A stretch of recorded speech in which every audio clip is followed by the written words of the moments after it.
and this is our plan of attack. Banks have become an essential threat to our democracy. So consider this justice.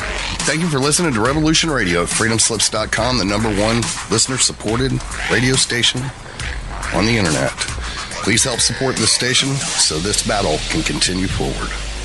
Revolution Radio!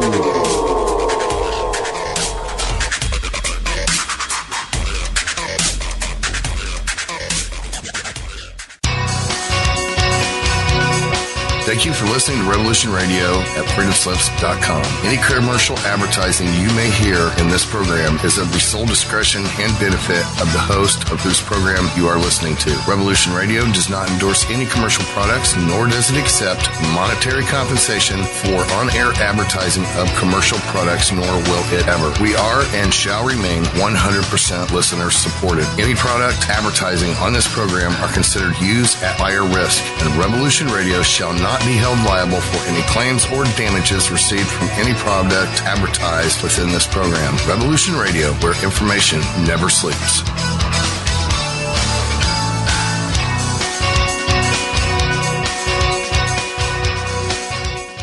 Do you or someone you know suffer from poor circulation, shortness of breath, or chest pains? Are you looking for a more natural solution to help overcome these problems? People tell us that after just a few months taking Extendivite, their doctors have noticed unexplainable improvements in their overall health. For more information, visit heartdrop.com or call 1-877-928-8822. Extend your life with Extendivite.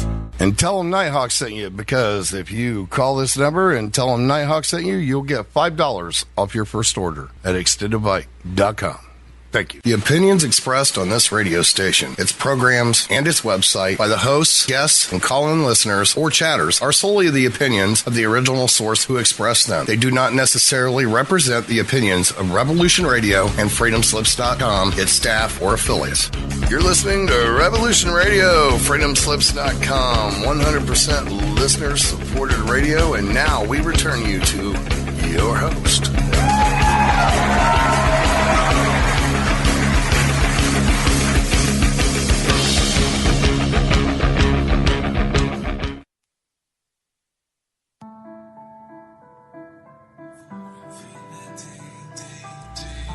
Do you feel as if you don't belong? Do you know you were meant for something more? Well, you were.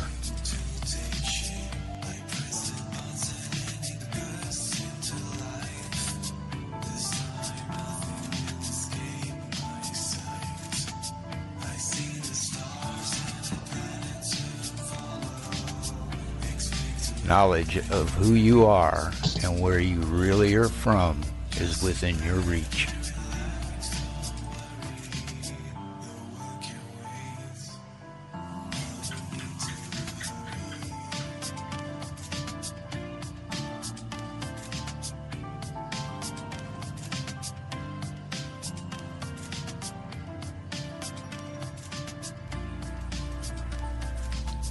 Join Janet Carol Lesson and Dr. Sasha Lesson as they search for the answers as they open up the Stargate to the cosmos. Aloha everybody and welcome to Stargate to the Cosmos, and we are here on Revolution Radio with your host, Janet Carol Lesson, Dr. Sasha Alex Lesson. Our producer is Thomas Becker. Our guest today is Dan Cooper, and we are going to talk about Dan Cooper and his information, which involves, I have some pictures up on aquarianradio.com of the tunnel. So Dan was genetically engineered by Japanese scientists in 1952 to be a super soldier and delivered through his surrogate mother on March 2nd, 1953 at Sampson Air Force Base, which is now a closed U.S.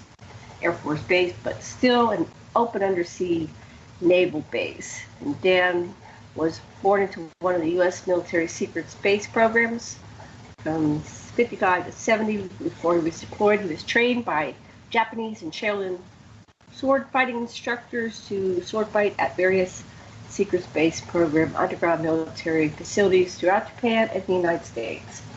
In 1970, he was deployed and served at 20 and back.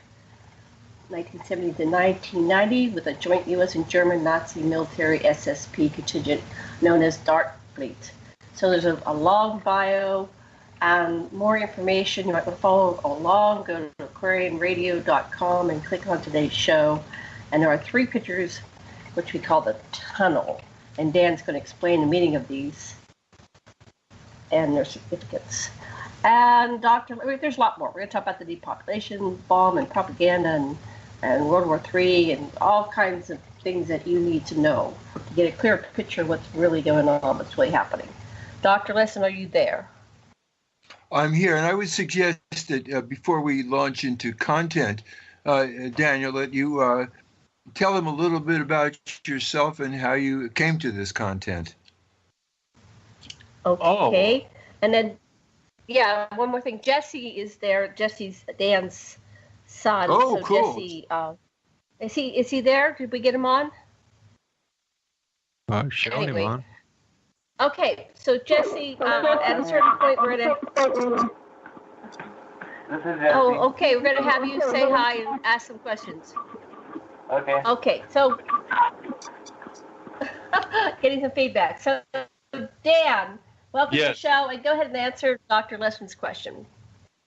How did I come to remember my 20 and back? Is what your question is?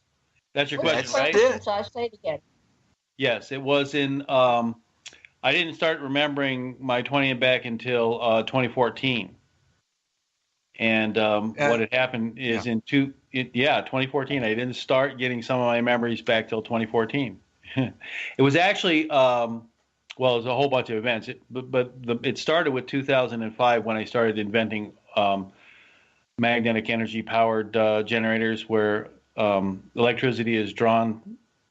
Electricity is created by magnetic energy, magnetic energy comes from the ether, comes through the fabric of space-time. And so basically it appears as if energy is coming from nowhere, and people say that's impossible. But NASA recently said, no, that's not impossible. It's real. We just peer-reviewed it, and now we're telling it's all real. They've been lying to people for 130 years, telling them it's not real, and all of a sudden now in November 2017, NASA comes out and says, it's real. Sorry, they didn't apologize. I'm just saying, so they are sorry. But anyway, so in 2005, I created my first generator, my first magnetic energy powered generator. Wait, Dad. Wait, let me just stop you right there. Did you know that you had been given this information, or did you think you just invented it, or when you first started? No, I actually thought I invented something completely new and different. I thought I was, I thought I was some kind of a genius inventor, which I'm not. I later came to learn by studying that Nikola Tesla was the first one that invented magnetic energy powered generators. He was the first one. Well, actually, there were a bunch of other. He wasn't the first. He was among a group of people, but he's the first one that I am aware of.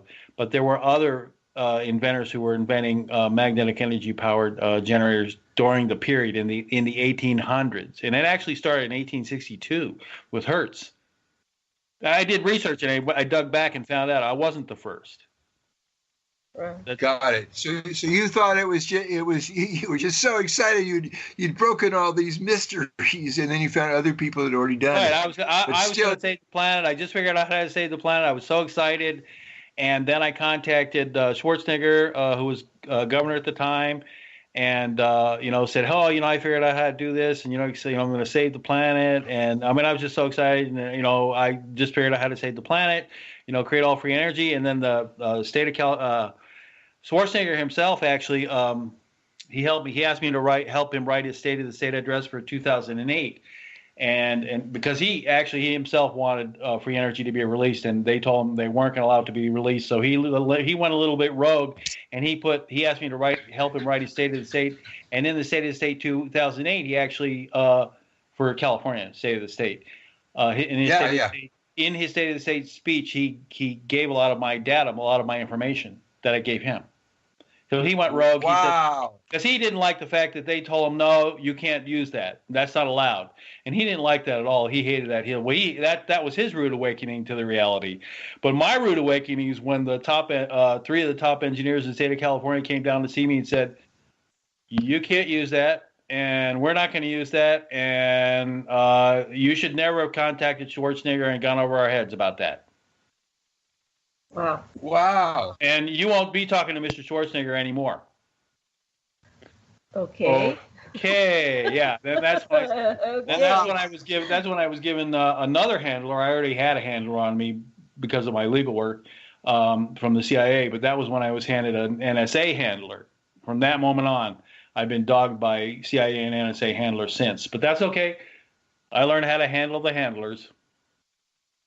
So how did you get your memories? That's what's the question. Memories didn't really start coming back until 2014. And what was happening in 2014 well, that it came back? I didn't really sit down and do the math on my discovery in 2005 because, well, nobody wanted it, so why waste my time, you know? And I was working full-time raising kids, 2 kids by myself, Jesse being one of them.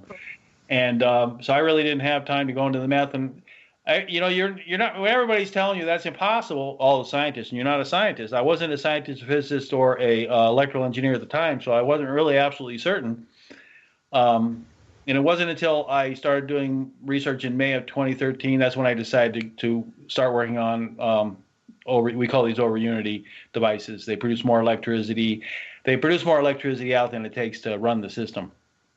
Over unity, over one, COP, coefficient of production, more output than input, over unity. Okay. Anyway, so I decided to start working on over unity systems when I retired, and I was getting ready to retire in May of 2013. That's when I started doing a lot of research, and then I started doing research full time in over unity systems in January. And it really wasn't until summer of 2014 when I actually learned the math and did the math and saw that it was real. That's when I was absolutely certain we were being messed with. Then I knew for sure that we were being messed with, that this technology was being withheld. That's when I started going back in time, all the way back to the 1800s, to find out who originally discovered this. And that's when I uncovered all the original inventions going all the way back into 1860s. And then I studied each one of them, all the way from 1860 all the way to the current time. At that time, 2014, and I started studying them all of them in depth. And I found out that a lot of them were false flags. They were put there by the secret space program personnel. I call it the interplanetary corporate conglomerate, the ICC. People don't think of it as a group of corporations, but that's what it is now. It's no longer a military group. It's actually a corporate group. Anyway, so the corporations control the technologies, the U.S. corporations, and the ICC is all U.S. corporations mostly. And so, the people that control those corporations and the board members of those corporations. Anyway, so that's when I figured out that they were lying to us. And then, so I wanted to go and explore and research all of the prior inventions, and I found a lot of them were false flags, meaning they put them there, but they don't work, and they intentionally put them there. In other words, they were for every real one invention that is patented, 99. The ICC put 99 of them up that don't work intentionally to throw people off. So if you're a layperson and you can't tell the difference between which one works and which one doesn't, you have 99 hoaxes that the ICC put up there, and you can't tell the one that works out of the 99 hoaxes. You can't.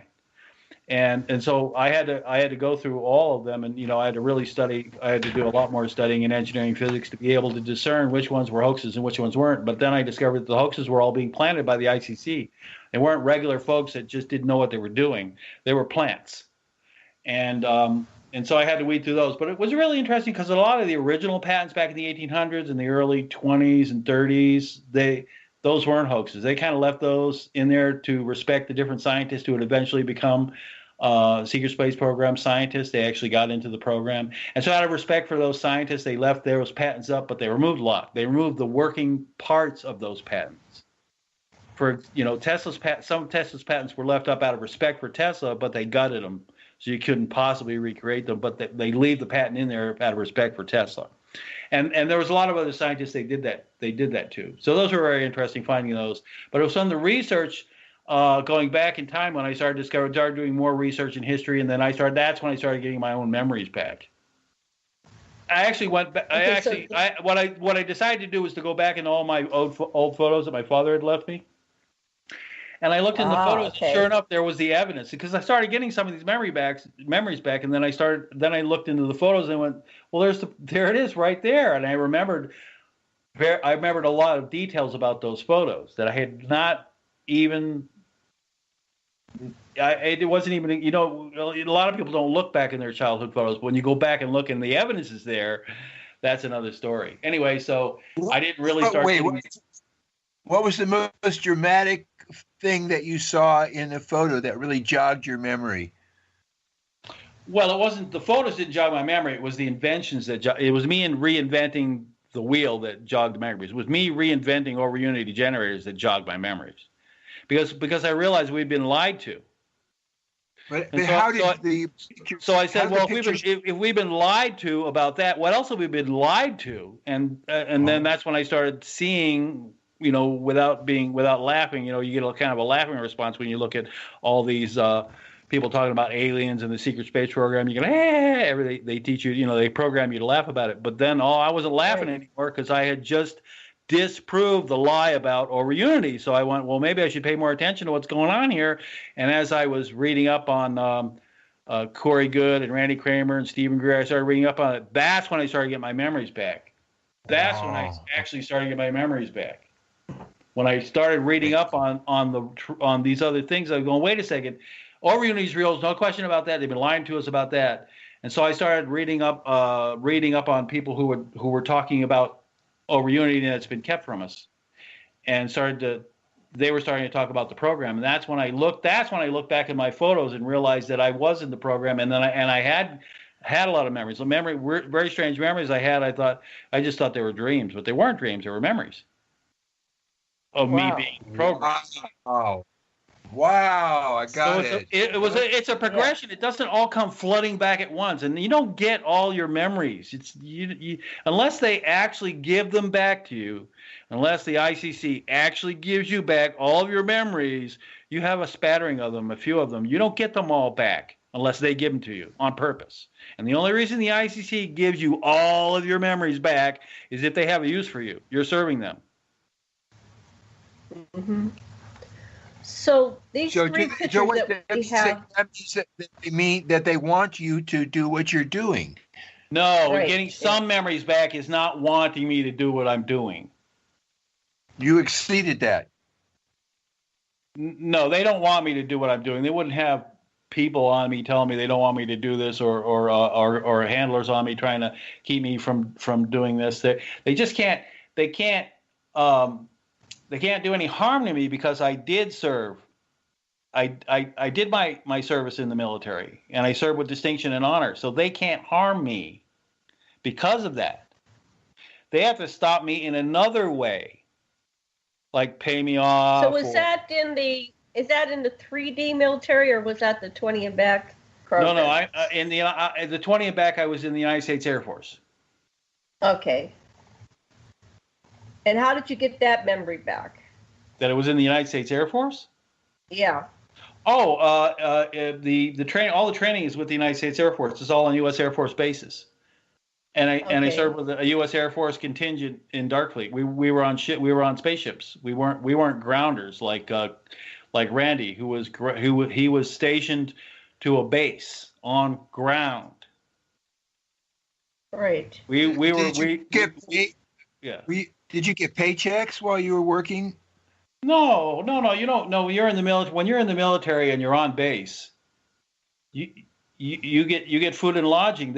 You have no use for any money when you're in war. When you're in a war zone, when you're in combat zone, you have no use for money. You can't spend it. So what they tell you is that when you're finished with your service, and by the way, we were always at war. You were either training or you were at war. There was no furlough.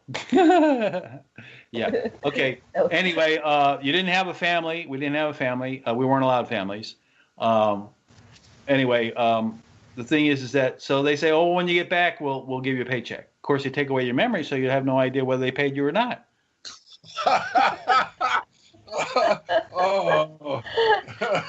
But I can tell you, but I can tell you straight out, they didn't pay me. Right. And I even calculated how much they owe me, because what do they owe you? well, last time I calculated, it was over $17 million. 17 million. Yes. According to the way when you get paid when you retire, retirement check, I calculate based on actual retirement pay. And they haven't paid me. They haven't paid me for over. Well, I'm 65 now, so they haven't paid me all those years. So they owe me. Well, now it's more than 20 million plus interest. I didn't even count the interest. So they owe me more than $20 million in back pay. They haven't paid me.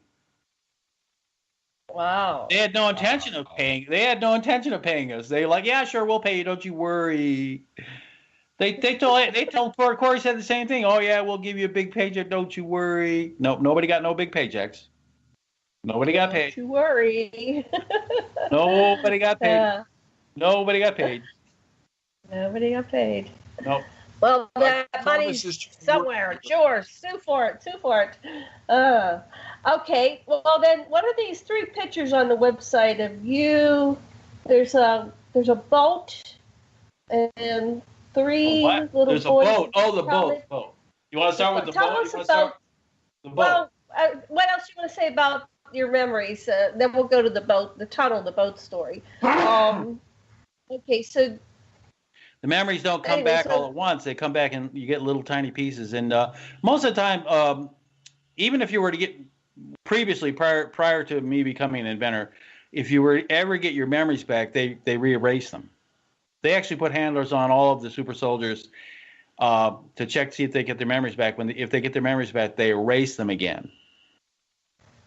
So how is it that you have memories that you can talk about on the show with us? From the 2014 is that first of all, I don't allow these people around me. And second of all, the memories just keep coming back. They can't erase them. They can't keep erasing them fast enough. Yeah, once they start coming back, there. Well, the big deal was that once I became a big inventor, and started patenting and I completely understand. I have all the math and the science and everything like that. They can't erase that anymore because that just becomes too difficult because they can't erase. It's just too hard to. Then they'll be erasing those memories of my inventive capabilities, and that would be really obvious, and that would be a big deal. They're not allowed to do that. That's one of the agreements they made. That is, they do sort of honor certain things, and one of the agreements is they're not going to mess with your life on this timeline. That would be really messing with my life on this timeline. Removing memories of my inventions and the science that I just studied. Daniel, what you're saying implies or suggests that they have further uses for you, especially now that you're educated, so you can be more, you can serve them. You keep thinking that there's only one. It's all black and white. You think it's black and white. It's not black and white, Sasha. There are different factions in the ICC, and there are factions in the ICC that do want the technology disclosed. There are factions in the ICC that do want to, that don't want the Eisenhower contracts to be abided by, where we made a treaty to give everybody away. They don't want. There are factions in the ICC, and those factions have been working against the other factions in the ICC. It's not black and white. It's not all one ICC, all one color.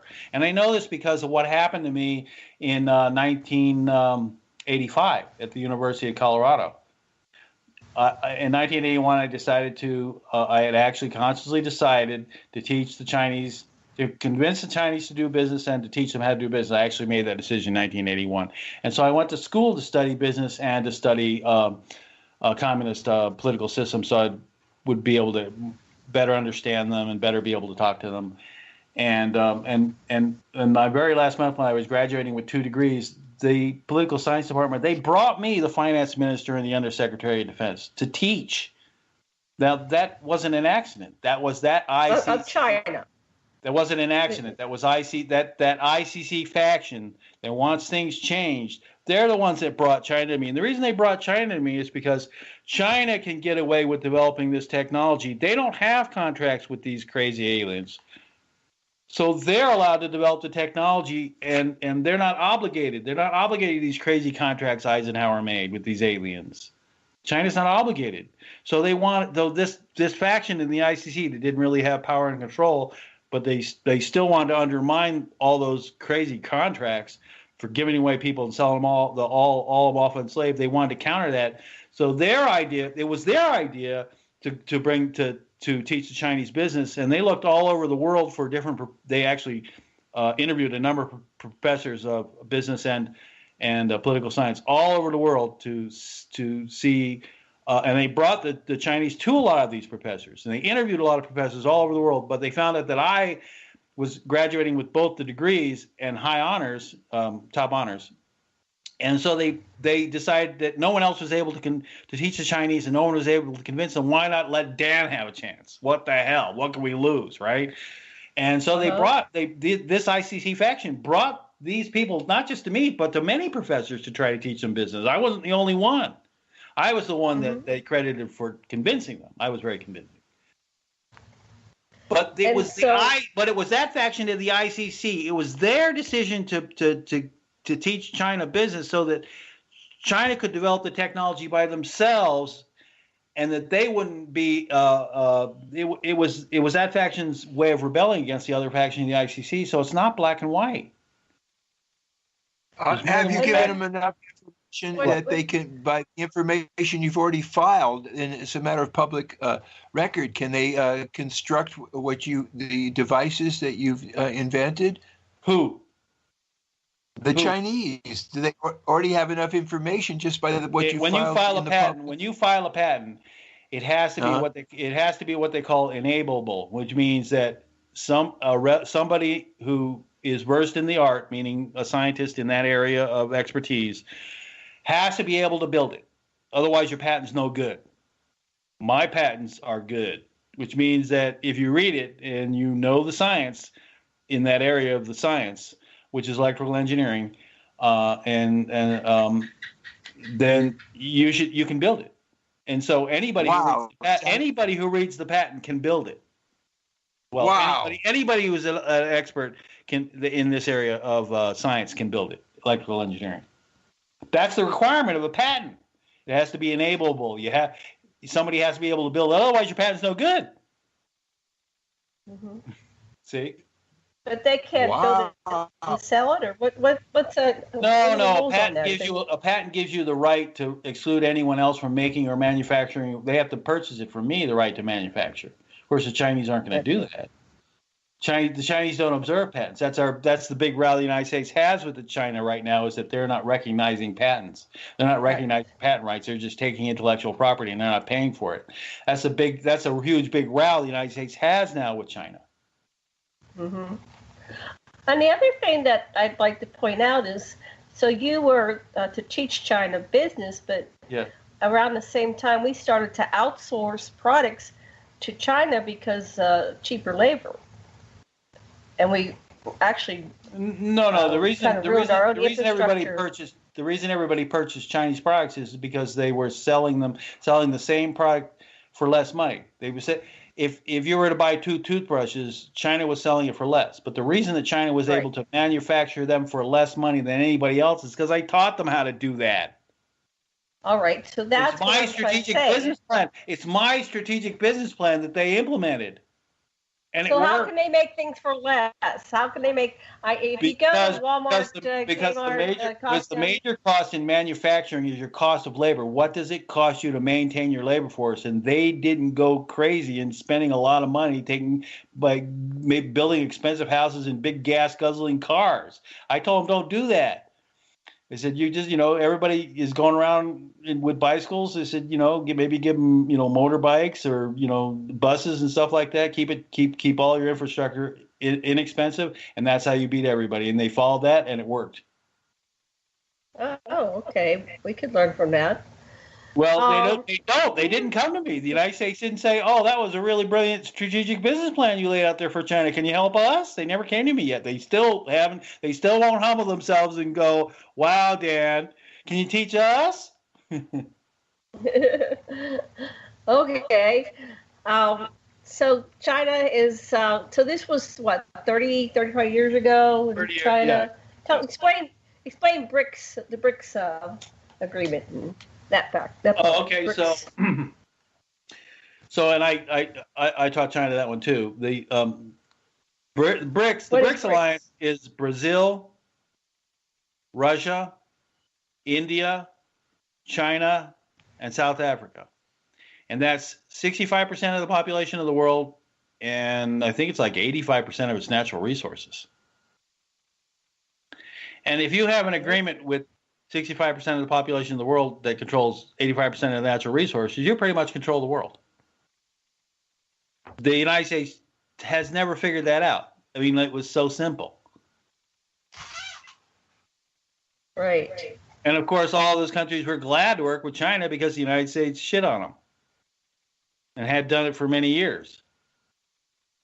How did they shit on them? Oh, pillaging, robbing, raping, the usual thing. The usual thing the ICC did to people over many years.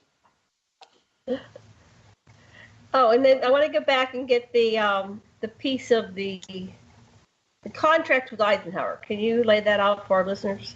Oh, well, the Eisenhower administration made contracts with the 60. There are 60 alien species that rule our galaxy. There are 3,000 spacefaring species and 60 ruling species in our galaxy. 40 of them are humanoid, 20 are not humanoid, 20 are insectoid, aquatic, reptilian, and canine, and also cat.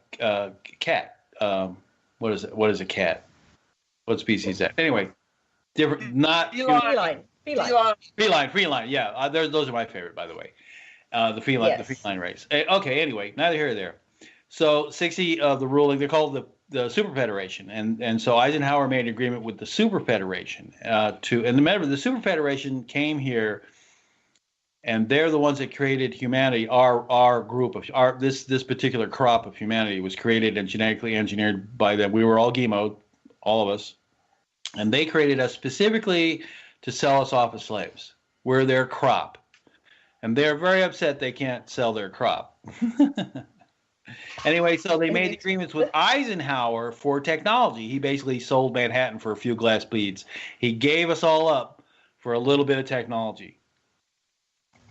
Did he know he was doing that? Yes, but but I talked to people that had talked to him, and he didn't think he had a choice. He thought that our only chance of survival was to get that technology, and then we would go from there. We would be able to figure it out from there. He said, with no technology, we didn't have any chance.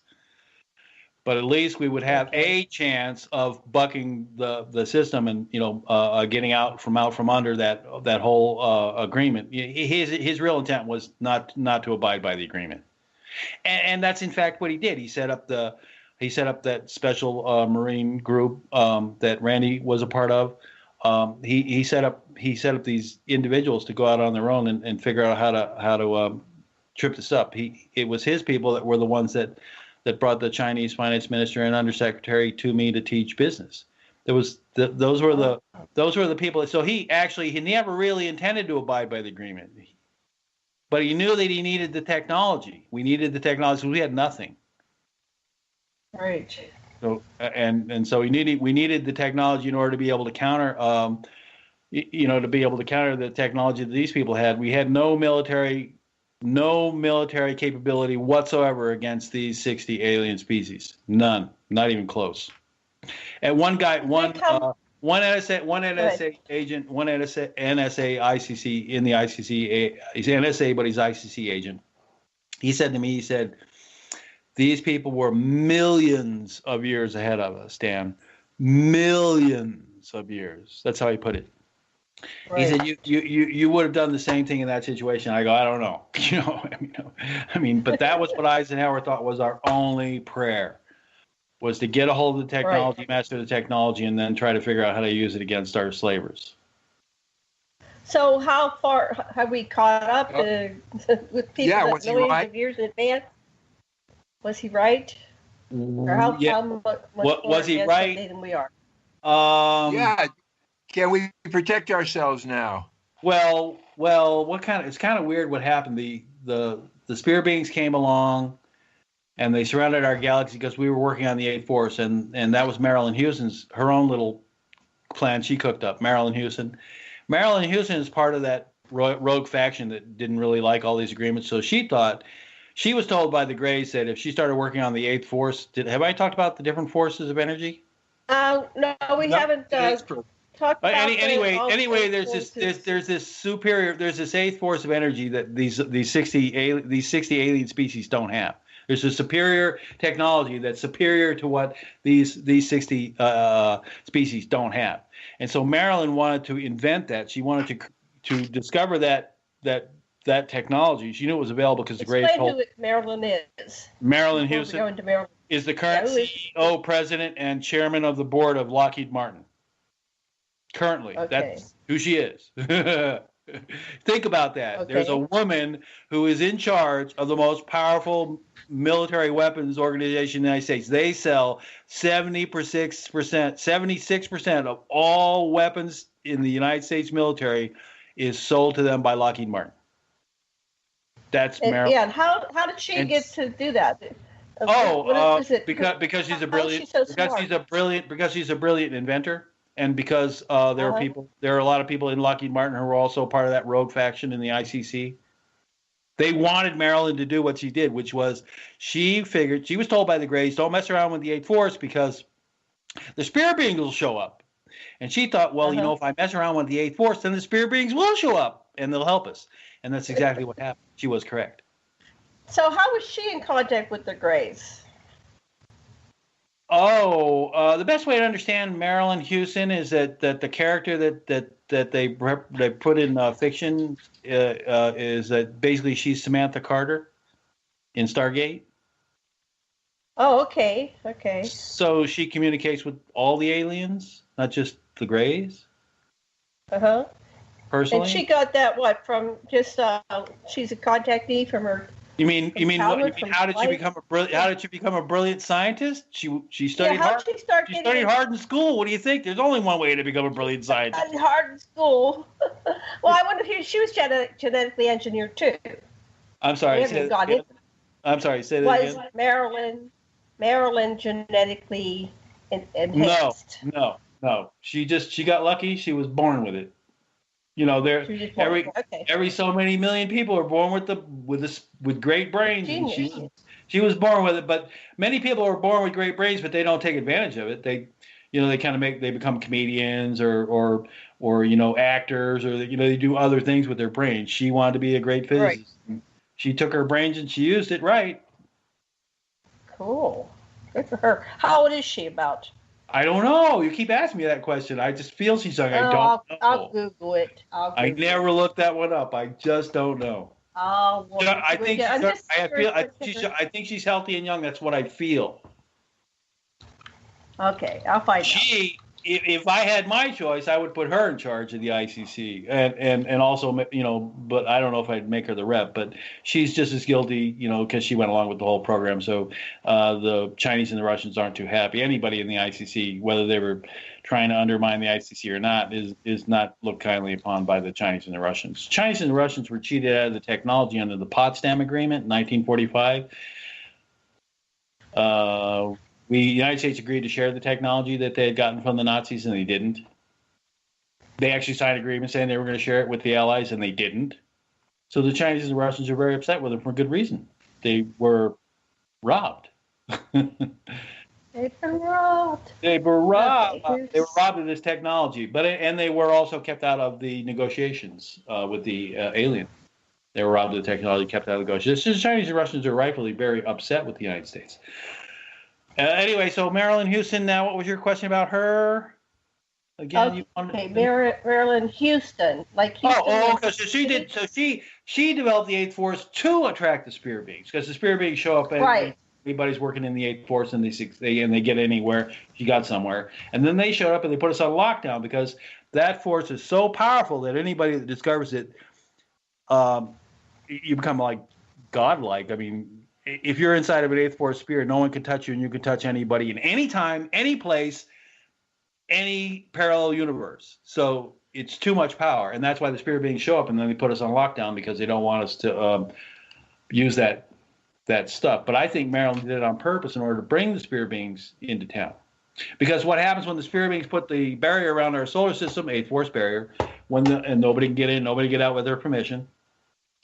When they put that barrier up, nobody could remove us from this planet. We couldn't be served up to answer the contracts. We couldn't be delivered to those planets to comply with the contract that Eisenhower had signed. So Marilyn pulled a fast one and it worked. Now, whether she did it on purpose, I think she did it on purpose. They're calling her the Marilyn Houston, the most powerful woman in the world. Well, she's 65 years old. Who said that? Who said that? It's an article I just pulled out. The life and career of Marilyn Houston, Business Insider. I just Googled it. Oh. CEO of the Pentagon's top weapons supplier and the most powerful woman in the world, they're calling her. Well, I don't see her as the most powerful woman in the world. I see her as the most powerful physicist in the world. Anyway, that's what the article. She just happens to be in a woman's body. She's in a woman's body. Okay. You see, that's kind of implying that she's not as powerful as men, and that's wrong. She's more powerful. She pulled a fast one on all those aliens that it's going to take a long time for people to catch up on. She pulled the spirit beings in. Marilyn. She's the one that pulled the spirit beings in. And they're the ones that keep us from being delivered to comply with those contracts we made for that technology, being the U.S. made for that technology. So that headline is subtly misogynistic, implying that there's men that are superior. And there aren't. Good catch. Yeah. And there aren't. Yeah, great. There's only one person like that could have cooked up that plan and pulled it off.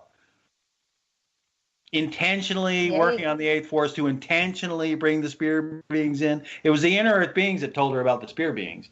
Don't you? And the Gray said the same thing. Don't work on that. The spirit beings will show up. Inner earth beings told her the same thing. Don't work on that. The spirit beings will show up. The guardians will show up. You don't want the guardians in town. That's great. Yeah. That's my new hero. In hypnosis, we would regard that as they're a subpersonality, and whoever says don't contact the spirit beings, that a part of them wanted to, or they wouldn't have phrased it that way. Correct. You know? Yeah. They were egging Marilyn on. They were egging Marilyn on. They were egging Marilyn on. They basically threw the gauntlet down and they were making a challenge. Well, you can't figure out the 8th force. Okay, you figure out the 6th and the 7th, but you can't figure out the 8th. She did. She did. Wow. Well, there she is. I found her. She's looking great. She's 65. Cool. I'm so happy to hear that. Boy, I'm happy. I'll grab her picture. That's really cool. Say hello to Marilyn. Hello, Marilyn. Hello, Marilyn. I'm glad to see you. Hi, Marilyn. I'll grab her picture. I'll bring that information in about Marilyn. She's an important person in the universe, in this on this planet, male or female. She's very, very important. Okay, so she created the 8th force. The Spirit Being Alliance came in. And so they make it impossible for us to deliver up humanity to comply with the contracts that Eisenhower made to hand us all off as slaves. So they make that impossible. Daniel, you made an allusion to she's not the most powerful one, and there is a most powerful one. And tell our listeners who that most powerful one is. I'm not too sure what you mean. I don't know. It was your allusion. You said no. I was saying that I consider her a powerful physicist. I don't see her as a woman. I don't define her by her sex. I understand. Did you or didn't you say there's a more powerful person in charge here than she? You did. Oh no. She's in charge of the women's faction in the ICC. She's in charge of a progressive faction of the ICC, but she's not in charge. She doesn't have control over the ICC. Who has control over the ICC? Well, it's a bunch of people that are very much like the Nazis, the U.S. corporate elite that cares nothing about people and society, and they're the ones that had no problems giving us all up as slaves. So that's the corporate board. Yeah, board members and the owners of the stock of the major stockholders of those corporations, of the big aerospace companies, the big electrical, all the big companies. Wow. So how do these people sleep at night? Are they human? They sleep very well. They think it's their God. They think it's their God-given duty to lord it over the rest of us. God put them in that. God made me king. Oh. I'm king because I am the Lord's representative on earth. I am king. That's what they believe. They believe that it's their holy duty to lord it over us, and that if we weren't kept in our place, then we would just go out there and destroy ourselves. They really believe this nonsense. Okay, so they're saving us from ourselves. That's what they've convinced themselves. They really think like that, and that's like somebody was saying the Nazis only associated or only allowed people to be promoted that were just like them in mentality, and that pretty much the people that they're very much like that. They think they're superior. They're elitist. They think they're superior because they were born in that position, or they're superior because they're more intelligent, and they're not, by the way. Not even half of them are as intelligent as you, Janet. Oh, thank you. I guess. Okay. Well, our research shows that these people were probably Anunnaki. They're Anunnaki anyway, that's another whole show, but let's continue with this show. But the power elite are Anunnaki, or they could be reptilian. They've infiltrated and taken over different humanoid avatars. Yeah, see, all those guys got together and they had a war, and that war was over. That was 500 years ago. It was settled 500 years ago, or it was 1,500 years. I think it was 1,500 years ago. The Treaty of Muhammad. What was the time of Muhammad? 1,500 years ago. Okay, that war ended 1,500 years ago, and the agreement was that they weren't going to interfere with humanity anymore. They were going to give us all off as slaves, but they were going to stop messing around by becoming personally involved and personally commanding us. And so they were still into influencing, but they weren't actually taking those positions anymore. So you kind of forget, or nobody's relating the history of the changes that happened after that war that happened the Muhammad, they call it the Muhammad Accord. You've heard about it, the Muhammad Accord? I'll look it up. What's your source of information? I have to pull it up for you and hand all that stuff to you. You read it. Yeah. Okay. Anyway, in the Muhammad Accord, they agreed to stop doing that, and so they don't take positions or interfere directly. They don't control directly anymore. Humanity's on its own, and but they still influence. In other words, the ICC can't kill you directly. They can't use any of the weapons. When they signed all these treaties, they signed on to the Muhammad Accord. And the agreement is that they can't use any of that technology to kill humanity. Of course, they don't want to kill humanity. They want to sell us off as slaves. So they can't kill any of us. But the only thing they can do is to get us to kill each other. Right. The rules of engagement, the rules of destroying humanity are very clear. They can't use nuclear weapons. They're not allowed to use nuclear weapons. No, nuclear weapons were forbidden, and they all agreed no more nuclear weapons. There's a reason, because nuclear weapons destroy wormholes, and they like their wormholes because that's the only way they get back and forth between the planets and the galaxies. So no more destroying wormholes, and that's what nuclear weapons do. So those are forbidden to be used, and they're not allowed to use any of that technology that they purchased to destroy any humans. The only way they can get humans to wipe humanity off the planet and to replace them with their own colonist is to get them to kill themselves. So that's why they teach. That's why they teach propaganda. The propaganda is they teach bigotry and prejudice, because if you hate anybody that's not like you exactly, then you hate everybody. And then they tell you, well, you should kill them, and then all of a sudden now everybody wants to kill everybody else. I mean, think of how stupid that is, right? If you teach someone to hate everyone else but themselves, they're going to hate everybody. And if everybody's like that, then everybody's going to hate everybody. And then if they tell it, and then if they teach you that it's okay to kill the person that you don't like because they're not like you exactly, then everybody wants to kill everybody else, and that's the perfect storm. That's exactly what the ICC wants. They want you all to kill yourselves. And that's the rules of engagement. That's the only way they can wipe you off the surface of the earth. The only way they can wipe you off the surface of the earth is to get you to kill yourselves. And we are. You know, in the past, you said that one of the ways they do that is getting us to poison ourselves with our own. Yes. You're the one that's putting the gas in the gas tank. You're the one that's driving the vehicle that's pumping the gas chamber, the gas in the gas chamber. You know that you're doing this, but you say to yourself, "Oh, I don't have a choice." But you do have a choice. You're just not exercising. And what's our choice? And we're going to go into that. Your choice is to use. First of all, the ICC controls the politicians, and both parties, all political parties, are the ones that they're paid to by the ICC to keep the gas on. They're paid to make sure that you don't find out about the alternative, which is over unity magnetic energy powered generators, motors, and engines. These are the alternatives. They've been around for over 100 years, 130 years to be exact, and very reliable ones. Nikola Tesla was driving them around in vehicles, so I know they work. In 1927, 1931, I gave you the shots of those vehicles that Tesla was driving around, Janet.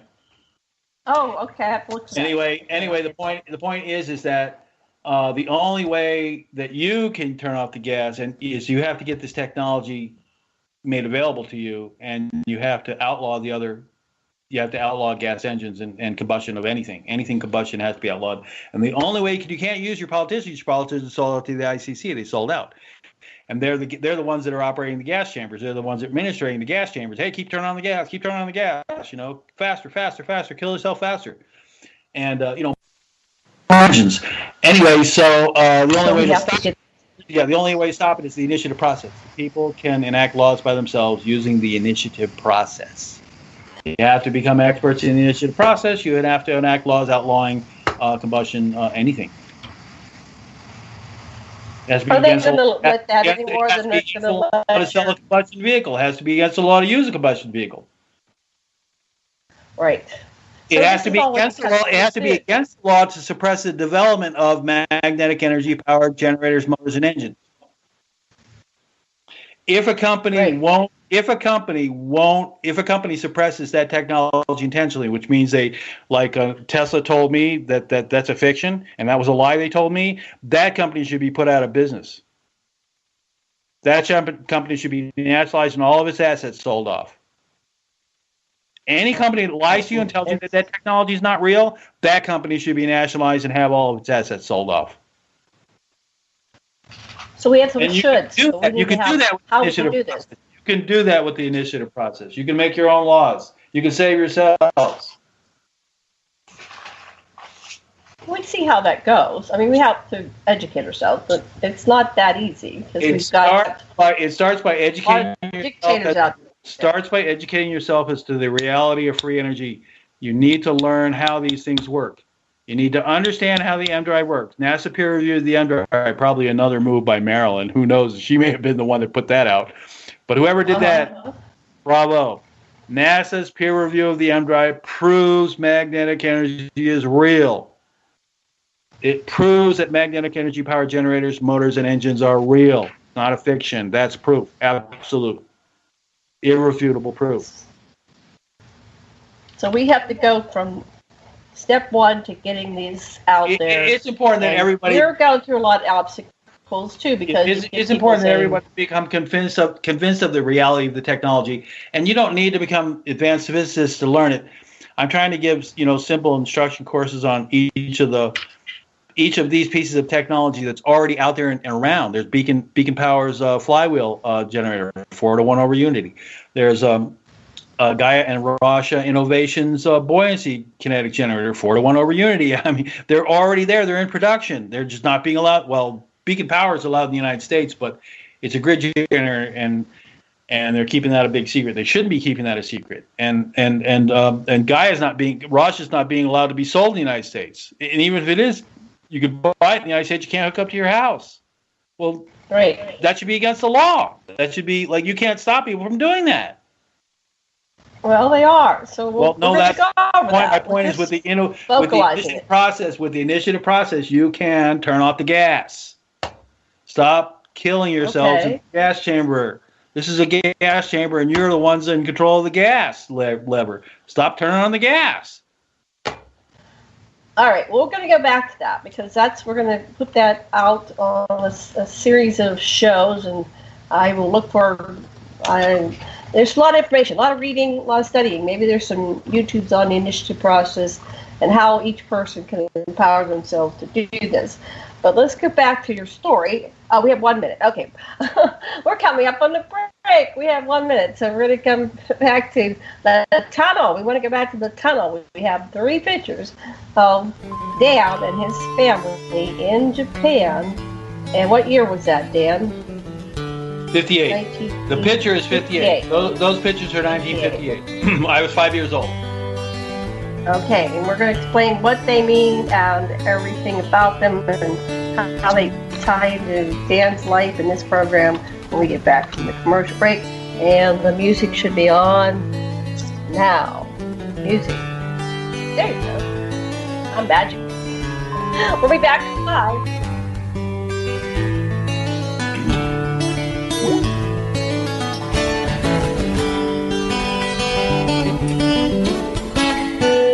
Listen to Revolution Radio at freedomslips.com, and we'll be right back after this message.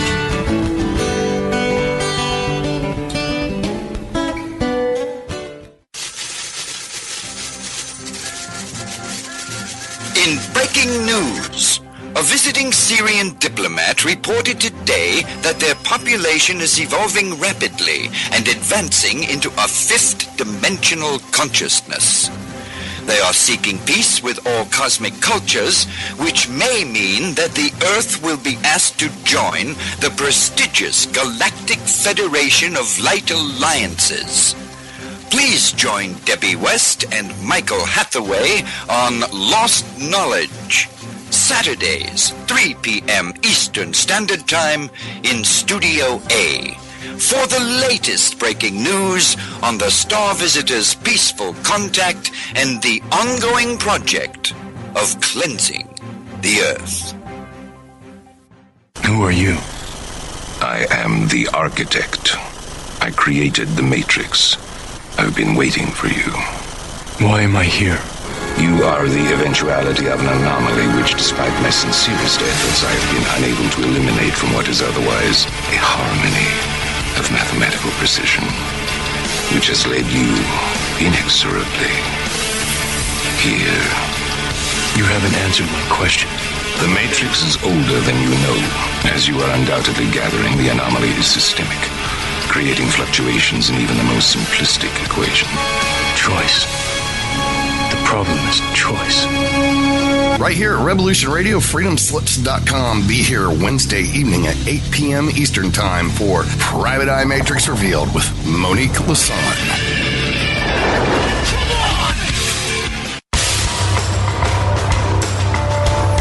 Hello, my name is Mr. Rowe. I am the host of Reality Extraction on Revolution Radio at freedomslips.com. I utilize logic, intellect, and magic to methodically autonomize, vivisect, analyze, examine, study, scrutinize, and extract an essence of reality from a fog of illusion and confusion. You can find me on Studio B every Thursday at 1700 hours Pacific Time. That's 8 p.m. Eastern. No topic taboo, no subject too strange. I strive to take a neutral standpoint during the dissection of the topic at hand. That's Reality Extraction with Mr. Rowe on Revolution Radio.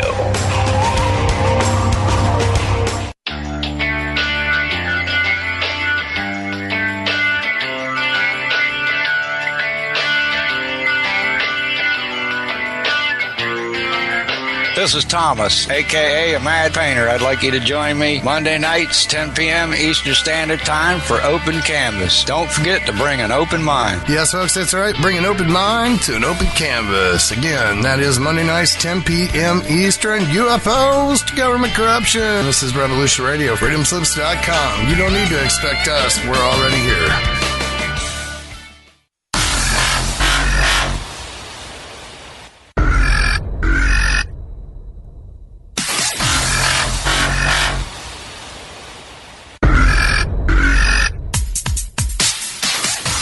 Thanks for tuning in to Revolution Radio. Here at Revolution Radio, we are listener-sponsored and commercial-free. But there still are bills to pay. In order to raise some needed funds to cover the cost, our station is offering a silver special.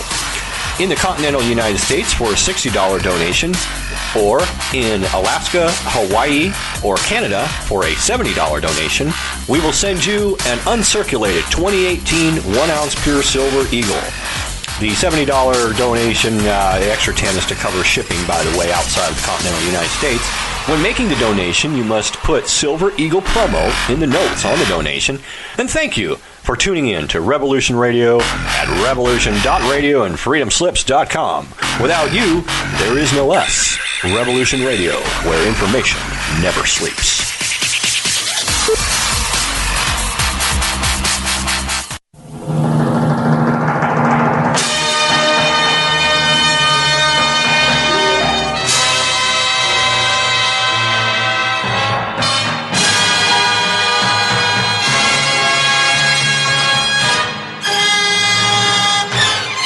Collision Course is back. Schedule will be on Revolution Radio every Saturday night, 6 to 8 p.m. You get outer space. You get honest answers, real researchers, truthful answers, and a place to engage with questions. Take part in the discussion. Revolution Radio on freedomslips.com hosts Collision Course every Saturday from 6 to 8 p.m. Eastern, 5 p.m. to 7 p.m. Central, 4 p.m. to 6 p.m. Mountain Time, and 3 p.m. to 5 p.m. Pacific Time.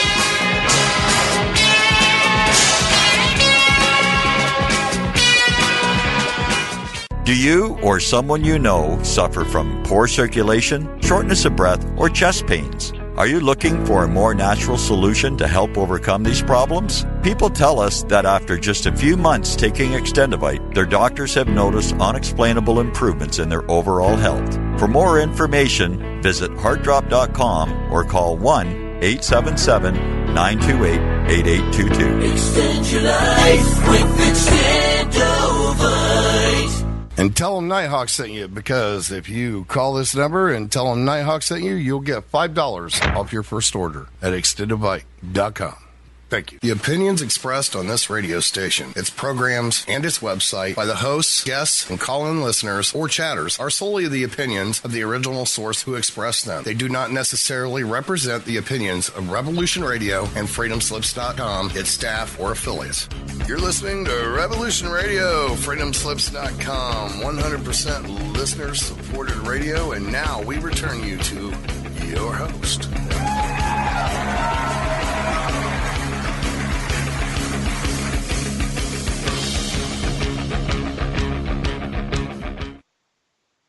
Aloha and welcome back to Stargate to the Cosmos on Revolution Radio.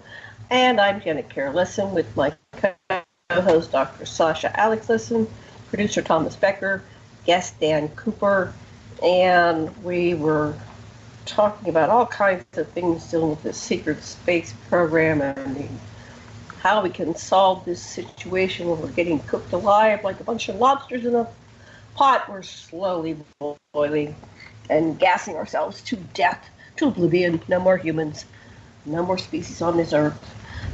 Alrighty, before we get back to our show, Dan Cooper, I'd like to remind everybody to please go over to that donation button on revolution.radio and make your donation this week.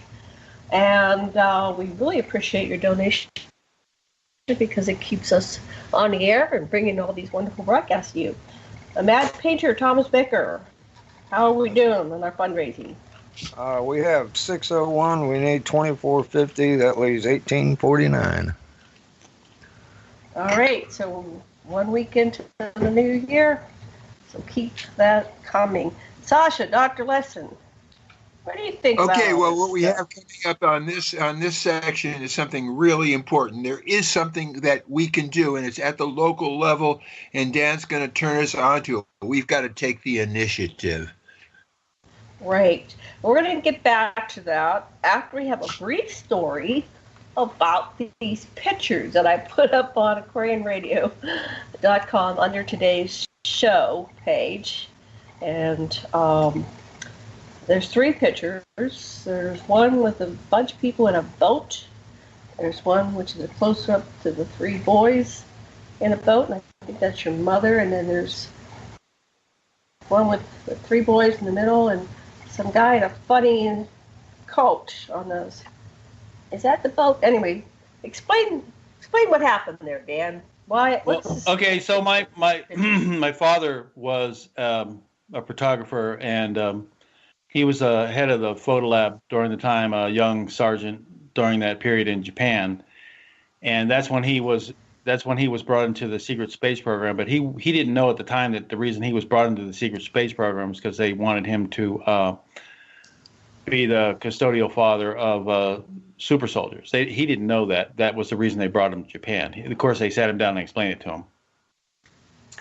And so we were genetically engineered. The Japanese scientists that genetically engineered me and my 2 brothers is that Japanese man in the gray coat, the long gray coat. That's the that's the head of the science, the geneticist science team that genetically engineered us. He's the chief engineer.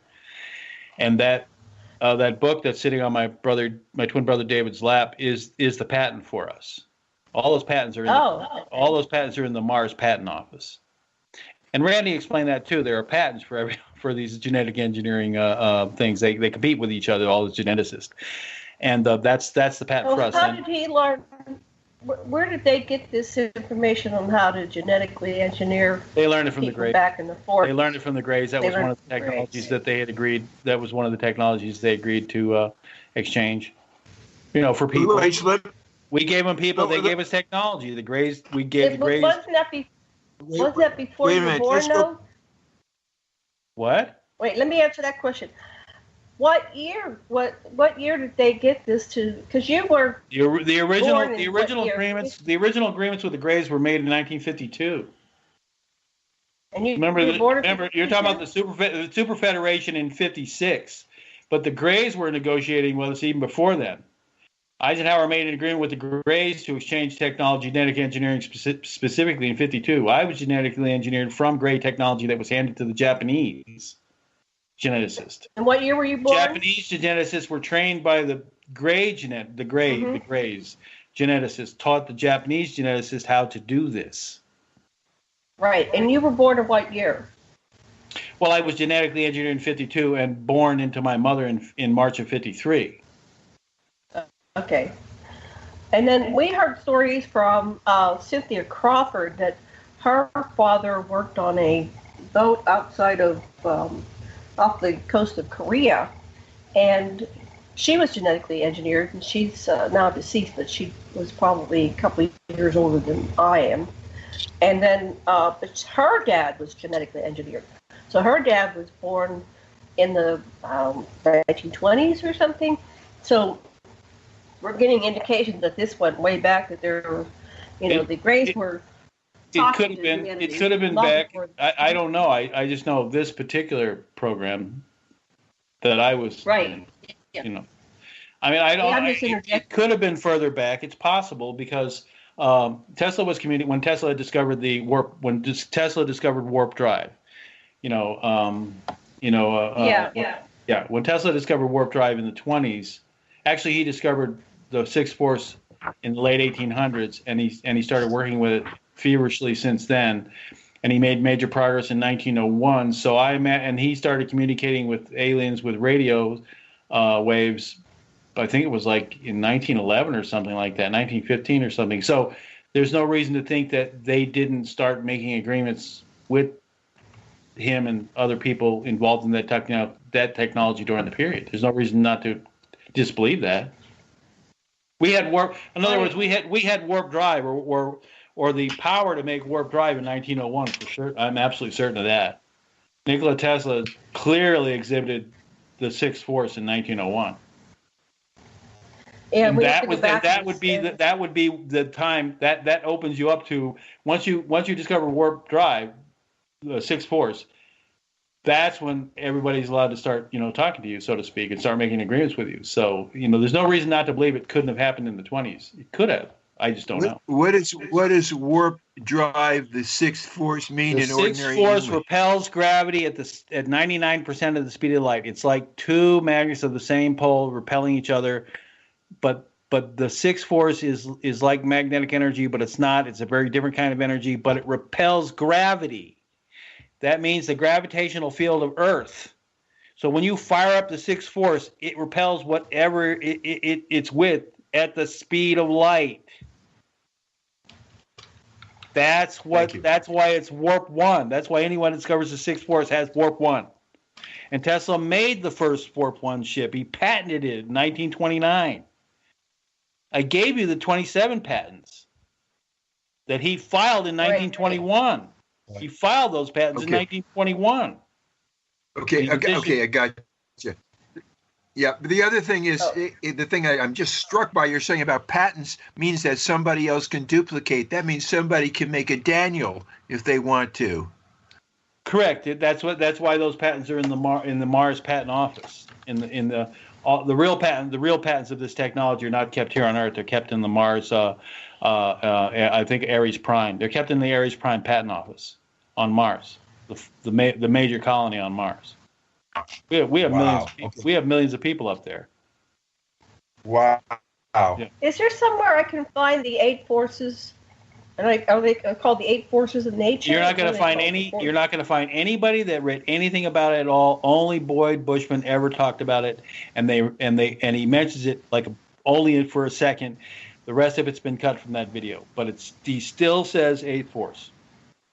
He still says there's 8 forces. And that's the only I found 5 forces. That's the only person you'll ever see mentioned. And the coolest thing about Boyd Bushman, this is really cool because this just happened this month, they never, ever put up Boyd Bushman's patents. 22 of his patents have just been released. I had a scientist talk to me. I had a scientist say, I can't find the Boyd Bushman patents, and I just looked at them last month. I couldn't find them. So I went back in the library, and I found 22 were just released of Boyd Bushman's patents. And every one of them, every single one of them are assigned to Lockheed Martin. So if Boyd Bushman comes out in a video and says there's 8 forces, there's 8 forces. So it's a video that's by Boyd Bushman? The video is called Anti-Video, Boyd Bushman on Anti-Gravity. Okay, I'll look that up and put that on the site on anti-gravity. Half of it's been removed. Okay. Still says 8 forces. He still says 8 forces. Half of that video has been redacted. Oh. Hey, have you ever met another one of you, Daniel? Another super soldier? Yeah, I live with one. He's my twin brother. Daniel. Daniel. His twin brother. No. You mean another clone of Daniel Cooper? Yes. No. You're thinking that the genetic engineering that's patented is a clone thing. No, it's not a clone thing. Genetic engineering is different than cloning. Very different than cloning. Completely different than cloning. It's not cloning. It's taking. Let's say Sasha. We recognize that you were a genius. Everybody says Sasha, man, he was just great genius, great. Then we take some of your DNA and some of your genes and we save it. We put it on cold storage, and then we pop that into someone else's sperm because we want to embed those qualities that Sasha had into a new being. That's what we're talking about, genetic engineering, taking the genes from very special persons and putting them into the sperm. So do you know whose sperm or whose DNA genetics was used for your sperm? Well, nobody told me, but the super soldiers of my era were, and as Randy explained, we were given genetic abilities because we were specifically designed to be super soldiers. So I was designed by the Japanese scientists, and my genes were taken from Japanese samurai warriors, great samurai warriors. Okay, But what about you get 3 qualities. You actually have 4 qualities, but there's 3. You get a little smarter, a little faster, and a little stronger than most other people. Did they make athletes so they could win, so that their athletes could beat all the other athletes? Yes. Or is that how come we get such great basketball players? Well, no, they're not. I don't know about basketball players. I know about sword fighters because I was engineered to be a sword fighter. But you also have genius, so they had to get somebody. No, you have to be smart. You have to be smart because when you fight, you got to be smart. You can't be stupid and be a good fighter. You got to be pretty smart to be a good fighter. Trust me. Well, we're going to go into your fighter story, but I wanted to just say briefly, keep one eye on time.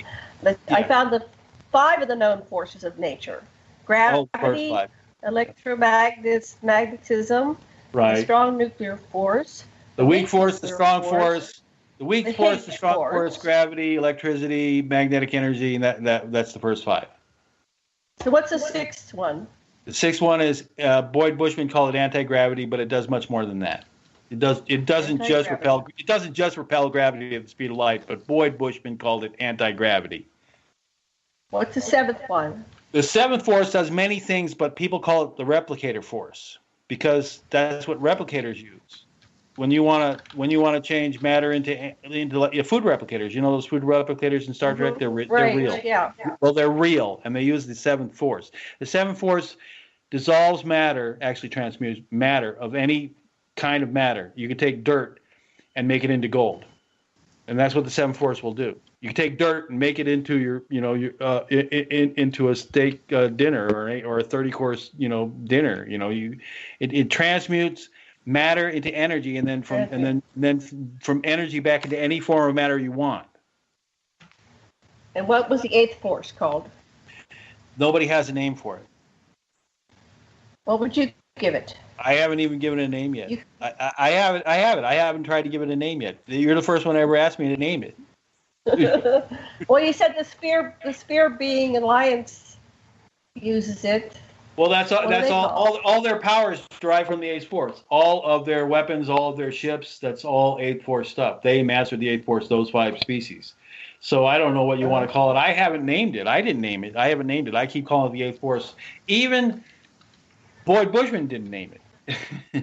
He didn't even give it a name. Nobody that I know has given the 8th force a name. The nameless force. Okay, well, maybe that'll emerge. I'm just putting a space holder here on the page on Aquarian Radio for today's show, the 8th of January. So if anybody has definitions for the what about the Cooper forces I added. No, you can't call it that. I didn't invent it. I rediscovered it, but if anybody should be naming it, would be Maryland. The Maryland force. No, Houston. Houston's force. Yeah, we'll call it the Houston. So, like the Watt and the Hertz and the Volt. Yeah. Let's call it the Houston. We'll call it the Houston. Houston force. Yeah, there you go. Okay. Maryland, we're going to call it the Houston force. Okay. Today, this historical day and time, we have dubbed the 8th force the Houston force. Okay. Yeah, good. Hashtag it and put it out there. Okay. Yeah. Sure. So so they genetically engineered you with super sperm to be a warrior, and specifically to be a sword fighter, not any warrior. Specifically to be a sword fighter. Warrior. That's okay. Right. And then what was that for? I know we talked about before. Most of the advanced species. There's a point in the point of technological development when you realize you can destroy your own planet or you can destroy anybody else's planet, and we're not far away from that. In fact, we're already there. And so it happens very quickly when you get to technological advancement. And these other planets, especially the 60 ruling species in our galaxy, the Super Federation, they've all had this technology for millions of years. In other words, they've been able to destroy themselves for millions of years. So what happens is you can't resolve disputes using military weapons. You just can't, because you kill each other. So they know that, and they don't do that. Instead, they have contests. And these contests just so happen to be a sword fight. Mm-hmm. So they send their champion, then you send your champion, and they send their champion, and the two champions fight it out to the death, or depending on what the rules of the duel are, and then the winner wins the conflict. Wow, Daniel, this is so much like the what we had when we had enough detente with the Soviets. They called it mutually assured destruction, and so that nothing happened. But on the Olympics fields, that's where we did compete with our champions. Right, but this is real, and this really occurs, and it especially occurs in all of the realms. When I say a realm, I'm talking about more than one solar system. If you have more than one solar system in an alliance together, that's a realm. Okay, mm-hmm. And some of these realms cover 1,000 1,000 suns, 1,000 solar systems. Like we have our solar system, we have 8 planets, right? Or 9 planets, right, if you consider Nibiru, and then there's supposed to be another one. But anyway, neither here or there. Our solar system, right, all of our planets around our sun is one solar system. And in the larger realms, there are thousands of solar systems in the same realm. And these realms, a lot of these realms they're warrior races. They're warrior cultures. Only the warriors rule. You get it? Right. You can't even visit. You can't even visit this realm unless you're willing to fight to the death. And so when they send you a message saying, "Don't come here unless you come to fight, or you come for dinner." And when they mean you come for dinner, they mean you're on the menu. And they warn you, "Don't come here unless you come to fight," which means don't come to our realm unless you're willing to put up contestants to fight to the death, so we can see who you are, because we don't talk to anyone else. We're a warrior culture, and we don't talk to anybody else except for warriors. We don't want to see your ugly face unless you're a warrior. And that's written in Sumerian. That's the Anunnaki story. The 2 kings wrestled, and whoever won the wrestling won the leadership of the Bureau at that time. Yeah. So there's are there no planets? That's pardon? Are there no planets and solar systems where there's peace and empathy and love? Well, there's peace on those planets. That's not the point. The point is that you're entering someone else's territory, and their warrior cultures, and they believe in that. They believe that the people that should rule are the people that are willing to die for, to protect their people, and they're only interested in warriors. And to them, the peace is only assured by being strong, personally capable, martially, of fighting in a duel. You got to understand, these are species that no longer resolve conflicts with weapons, and have no longer resolved conflicts with weapons with their competitors for millions of years. They only fight with each other in contest. Okay, so what about then? Like the Klingons had these elaborate, way different kind of swords, and then there's the rapiers, and there's their sabers. What when you're trained in swords, and do you have the same weapons as the other beings, or yes? When you enter the contest, everybody has the same swords, and they're laser swords, and you can take in no more than 2. You're allowed to have 1 or 2. It's your choice. Many people fight with only 1. I fought with 2. I was taught in the Nitoru 2-sword fighting style of Musashi Miyamoto. What are those swords? I want to know what they're like. What does a laser sword look like? You're kidding. You haven't seen Star Wars? The only thing about Star Wars is like Star Wars. Yeah, well, they're not red, and they're not bright colors. It's actually a kind of a dullish blue, because it's scalar laser. Which is kind of a different kind of laser than the kind of lasers you've ever seen, and it's just like that. You pop your laser beam, and it comes out, and it's a full blown sword, and it cuts like a razor blade, actually much better than a razor blade, and but it has a hilt on it. That's the thing, and the handle is not round; it's oval. It's an oval handle. Japanese swords are oval handles for good reason. It fits in the hand better. It's not round, and it's not slippery either. It's not slippery metal. It's actually rough, so you can grab onto it. It doesn't slip out of your hand. There's a hand guard, and the hand guard itself is a laser shield. so you don't get your hand cut. If their sword slides down your sword, you don't want it to cut into your hand.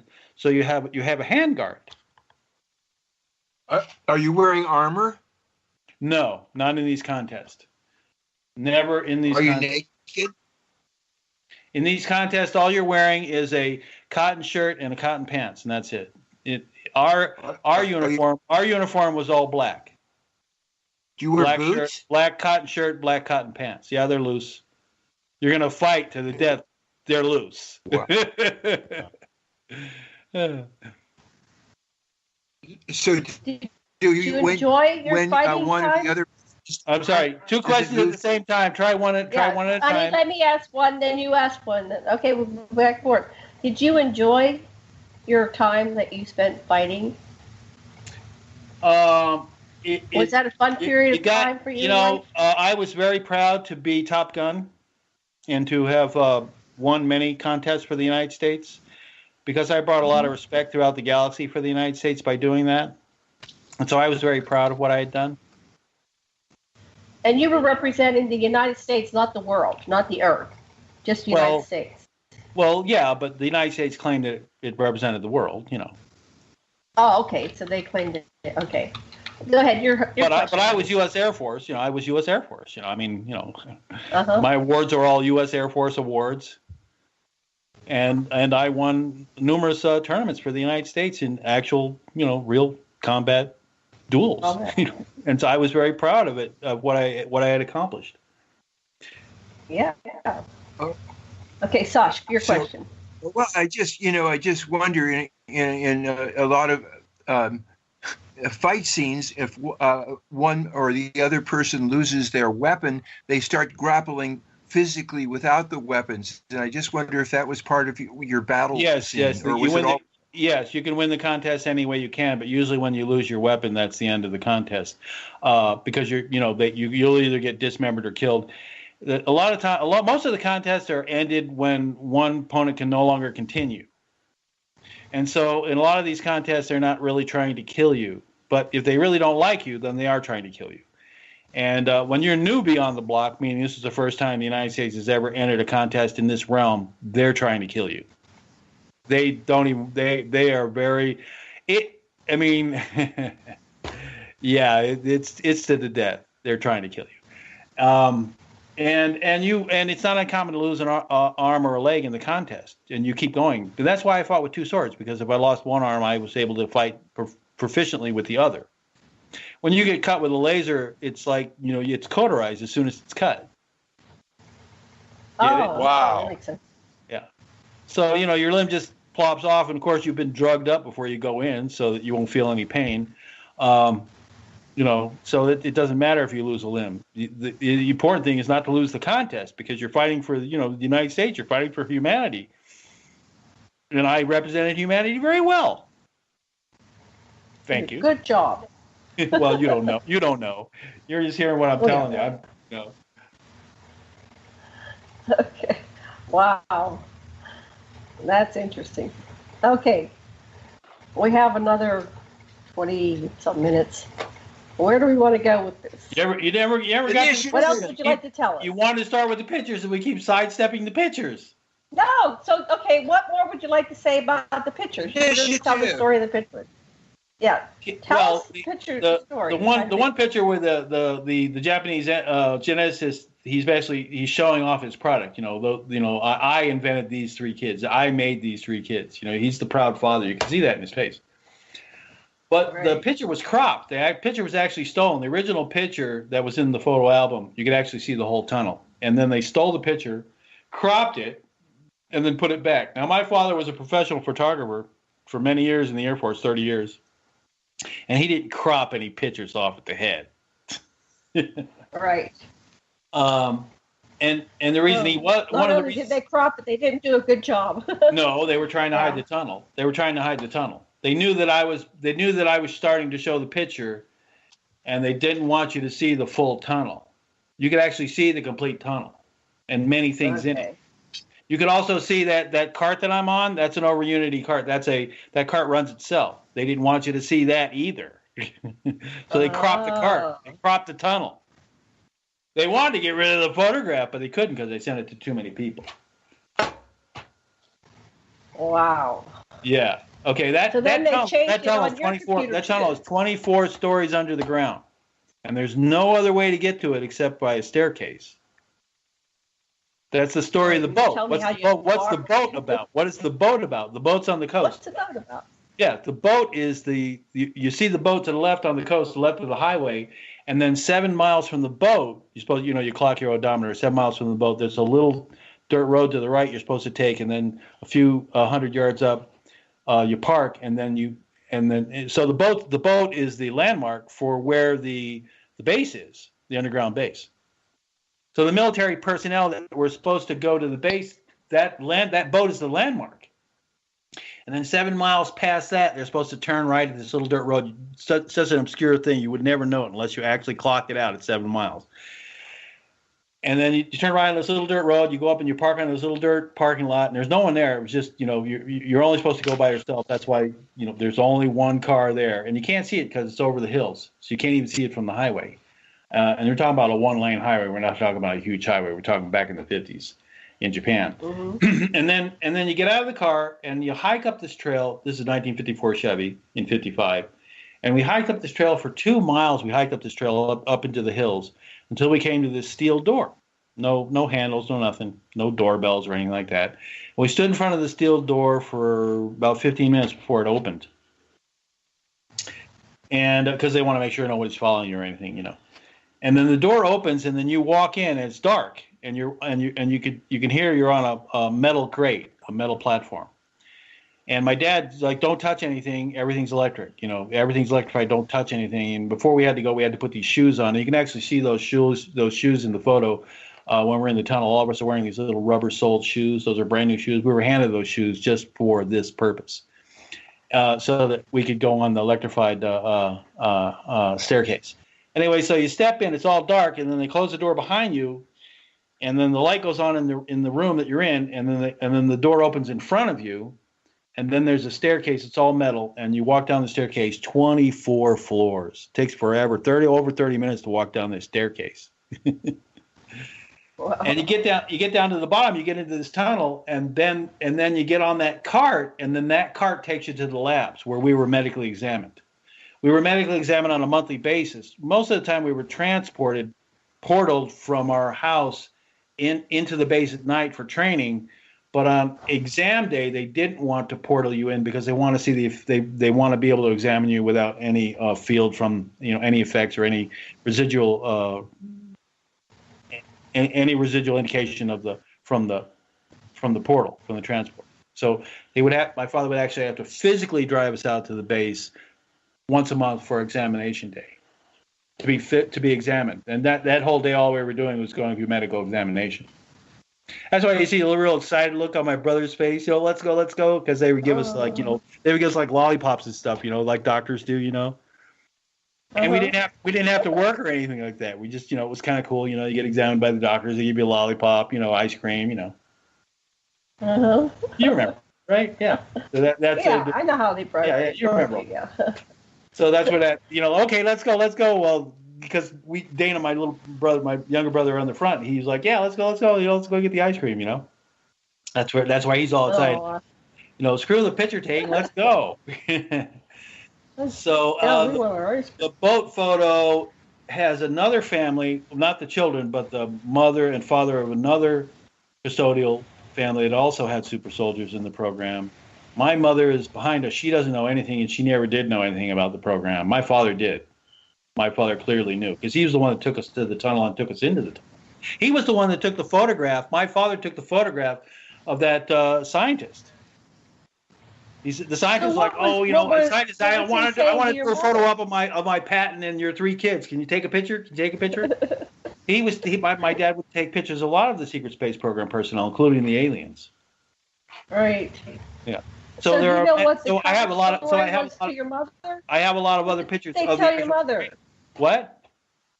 What did they tell your mother was going? What was the story they told her? My mother thought she had 3 beautiful boys. That's what else is there to tell her? She was happy to have 3 beautiful boys. What? I mean, what? Why would they tell her anything? What for? She wasn't in the service. No, I'm saying the cover story. Why are we in this place? You mean why did we go to the base? Oh no. My father told my mother that he was assigned to take us to the base. She knew it was a base, but she was never allowed to go anywhere near it. She had to stay in the car. She stayed in the car and waited for us. She stayed in the car and waited for us for hours. For hours. She wasn't even allowed to go on the trail. She couldn't go anywhere near the door. That's what I was wondering. What happened to Mom that whole time? Right. She's sitting in the damn car. Right. Oh, poor thing. Okay. So you're going there once a month. Did she go every time, or did she stay back in the United States? Oh, some days she went, some days she didn't. She just wanted to go for the ride. It's like a 3 or 4 hour ride to go from one end of Japan to the other to get to that end of the coast. It's in a very obscure place in Japan. Someday. Did you guys live there in Japan? We lived in Japan, yes, near the base in a house, which is rare, by the way. But the house was important because that's where they portaled from, the house. Uh-huh. So we had a nanny who would take us through the portal. I'm sorry, what? She knew your dad was in the military. My mother knew my dad was in the military. She would cash the check. Right. She knew he was in the military. Okay. He was in the military. And what he was in what? United States. My dad was the United States Air Force. He was a 3-stripe sergeant at that particular time. When he retired from the Air Force, he was a major sergeant. Retired as a major sergeant. And they used your mother's DNA? Well, the embryo contributed some DNA, yes. But they selected my mother. They selected my father. They selected all the genes. It's all done by selection. They carefully done the genetic. I don't know exactly. I'm not a geneticist. I just have ideas from reading about it. I'm not a geneticist, but I know from reading about it a little bit more about how it was done. Apparently the Greys are the masters of the universe on how to do genetic engineering. Did you look like your parents? Yes. So somehow they not exactly like them. No. You look like you could have come from those people as your parents. Yes. Okay. Sasha, you have any questions? Well, my mother's right there. She's at the boat behind us. Of course, you can't see that. It's not a really clear photo. Yeah, it's not a real clear. No, I just wondered. I mean, I can't really. It's not a face. It's not a close-up face. Right. Facial picture. She has her face covered. It's a cold day. All right. Uh-huh. Okay, so let me see if I got you right. You really liked being with your dad, and you guys were friends. Is that the kind of relationship you had? Yeah.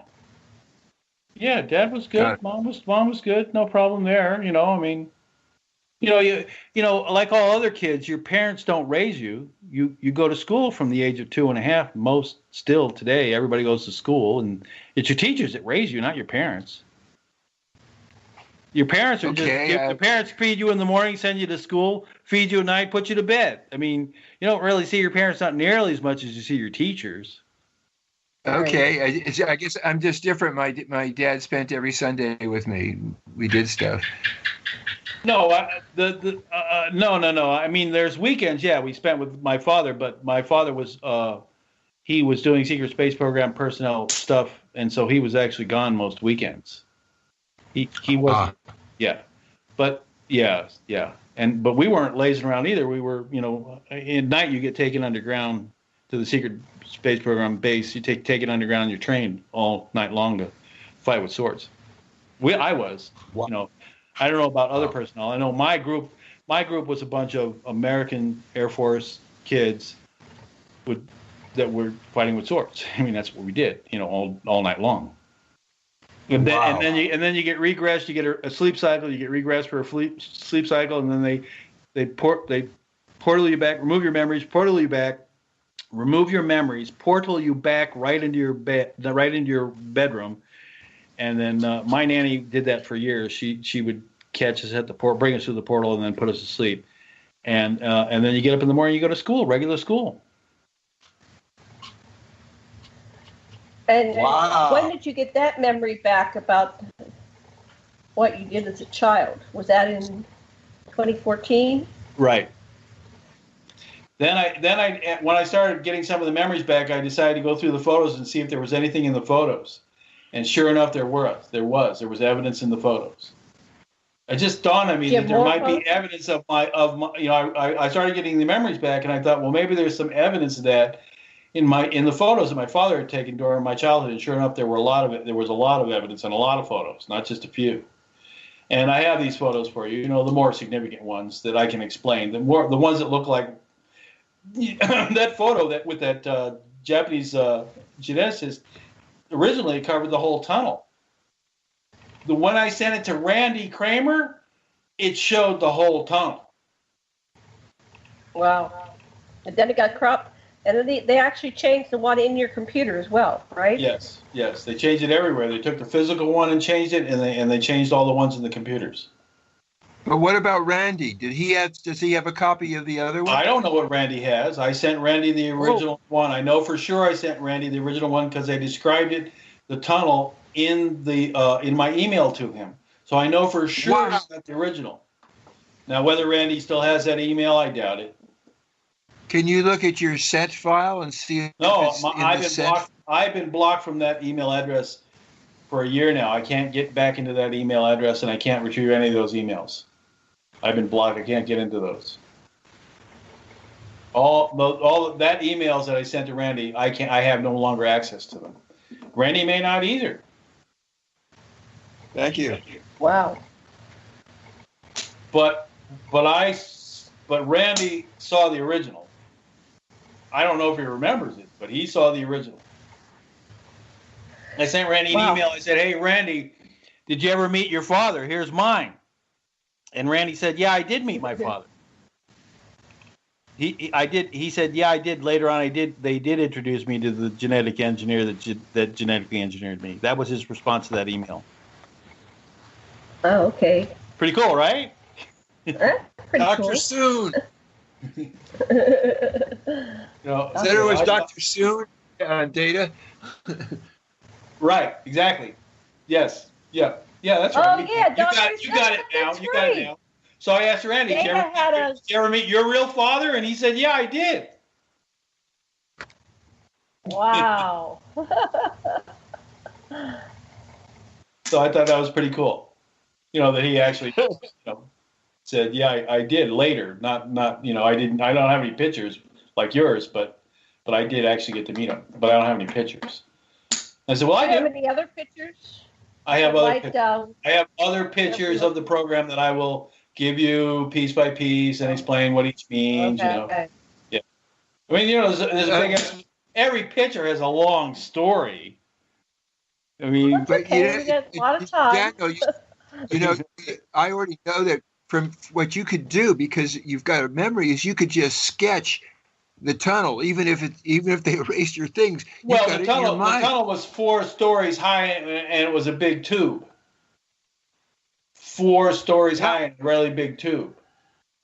Right. So you could just draw that too and show exactly what you. I got to tell you, Sasha, I'm inventing. I'm drawing magnetic energy powered engines, generators, and motors, and that's what I spend all my time doing.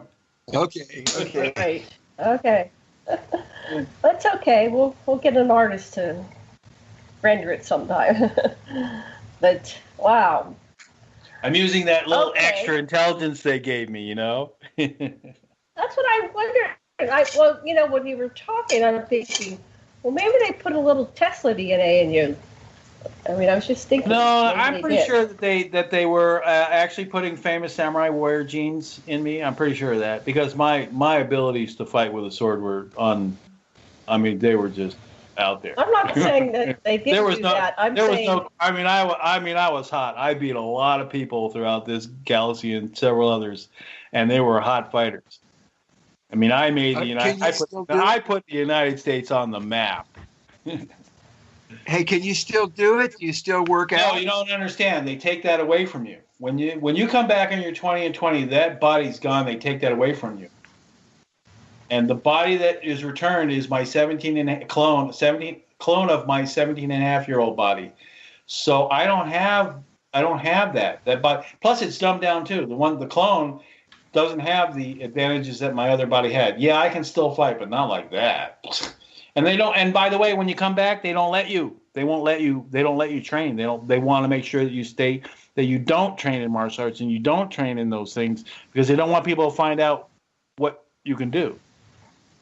So I didn't start studying martial arts till I was 22, 23 or something. I forgot.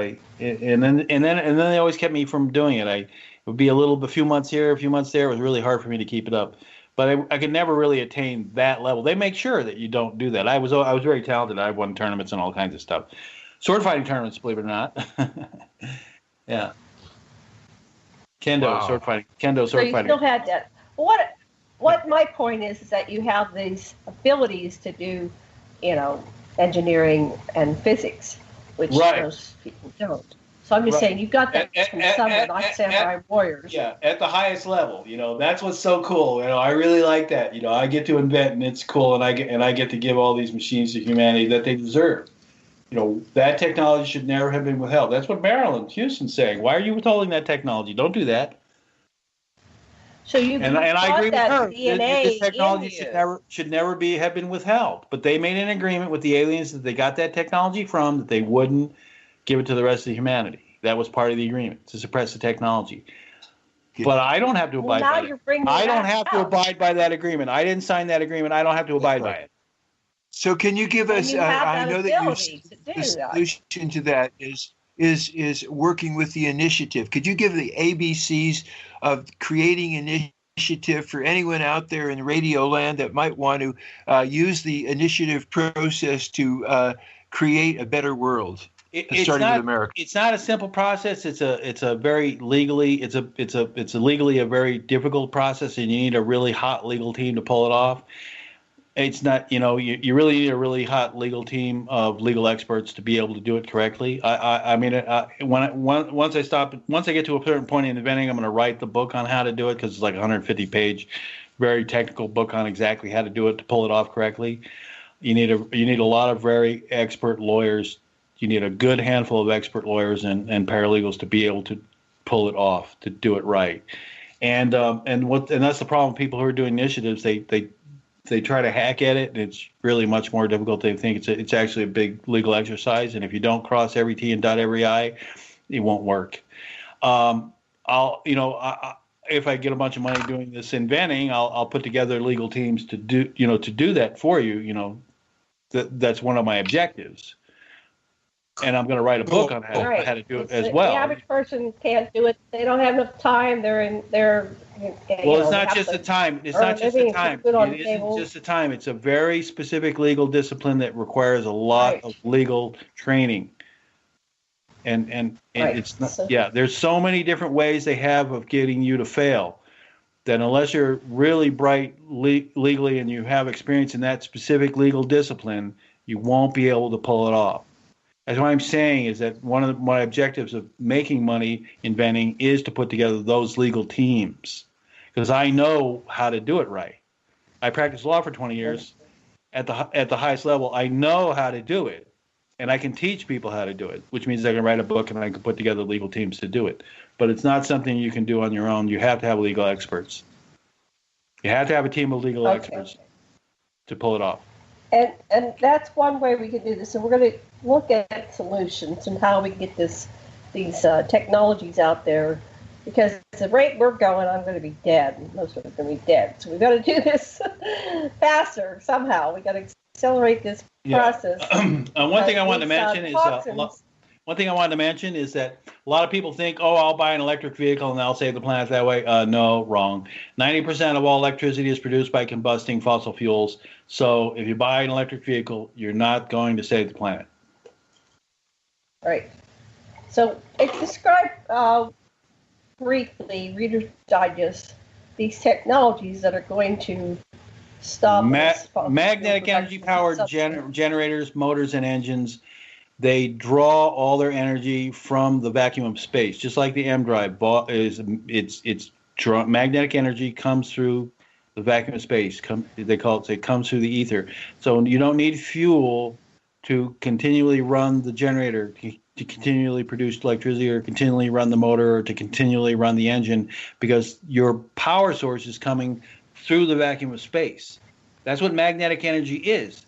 It's powered. It's drawn through space. You just have to learn how to apply it and use it. And that's what magnetic energy powered engines, motors, and generators are all about. Just using magnetic energy, not combusting any fuel or not using batteries and storing electricity. That's not, and harvesting solar harvesters, solar cells. That's also not magnetic energy powered generators. Solar cells produce, and Japanese did that. I challenged the Japanese to actually price out what a solar cell costs. And they calculated out, and they put a whole article in their Tokyo Times because I asked them to, and they put an article out calculating what it costs to what solar cells cost, and they said it's 26 cents per kilowatt hour. China produces electricity at 8 cents a kilowatt hour for commercial use, not commercial, retail use, residential use. And now, because they have over unity generators that they're using, they're down to 2 cents a kilowatt hour. So you're not going to compete with the Chinese or stop the Chinese from using fossil fuels unless you go well below 2 cents a kilowatt hour. And solar cells at 26 cents a kilowatt hour doesn't come anywhere close to forcing the Chinese not to use fossil fuels. The idea is it has to be so far below 2 cents a kilowatt hour, whatever magnetic energy powered generator you have, it has to be so far below. Mine are 1/20th of a penny per kilowatt hour. The generators that I've invented, they produce electricity for residential use, and it costs the end user 1/20th of a penny per kilowatt hour. That's where it's got to be. In order to stop people from using fossil fuels, it has to be competitive. It can't just be green, environmentally conducive. It has to be competitive with fossil fuel production. It has to be far less expensive for people to switch over. They're not going to switch. People can't afford to switch over and give up their gas cars. They can't afford it. That's why when you make a magnetic energy powered generator, a motor or engine, it has to be competitive, far better, far less expensive than. So how do you overcome that? What's your plan? You mean how did I do mine? I invented. I have all my generators, motors, and engines are producing electricity and energy at 1/20th a penny per kilowatt hour. I already overcame. And they're not. No, I'm working on trying to get them manufactured. That's what I'm doing. Right. Okay. And then will they pass that on? I'm sorry. What'd you say? What'd you say? What? How large are they? How large are these? They could be any size. I've invented them so that they're. You know what a nanometer is? A nanometer is the thickness of 1/50th of the size of a sheet of paper. The width. The width of a sheet of paper. Think of 1/50th. Wow. Think of 1/50th of that. That's a nanometer thickness. I have generators that are nanometer sized. And will power nanites that will, take care of all your medical problems. Just completely eliminate cancer. Just go and attack the cancer cells and remove them. And they run for 30 years nonstop, which means, there ain't going to be no remission. There isn't any disease that can't be cured with my nanites. Wow. Well, pretty much almost none. I'm sorry, I can't say everything. Not everything can be cured with nanites, but most illnesses can be cured with nanites. Tell us what nanites are. Medical nanites? They're just tiny little robots that'll go and attack the bad cells, or the things, or they can even do restoration inside your body where things have to be fixed. It's not surgery. It's just these little tiny little robots. Yeah, I'm pulling up an article. I have to show you a whole. I can show you a whole bunch of them, Janet. When you ask me that stuff, I can show you all the references, show you all the pictures of medical nanites and the experts. Yeah, in the field. I like some. Yeah, I will definitely show you those. Has that been in use? Yes, they're in use, but they're in development, and the biggest problem they have is they can't be powered. Then nobody knows how to power them. Well, I do. You ask me how big are my generators? No, you should ask how small they are. Well, I'm also wondering what infested. I can make them as big as they need to be and as small as they need to be. Cool.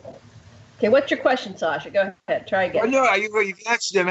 The questions are how do you adapt them to the aircraft and underwater craft, and how do you adapt them to the They can power anything for 30 years straight nonstop. Anything.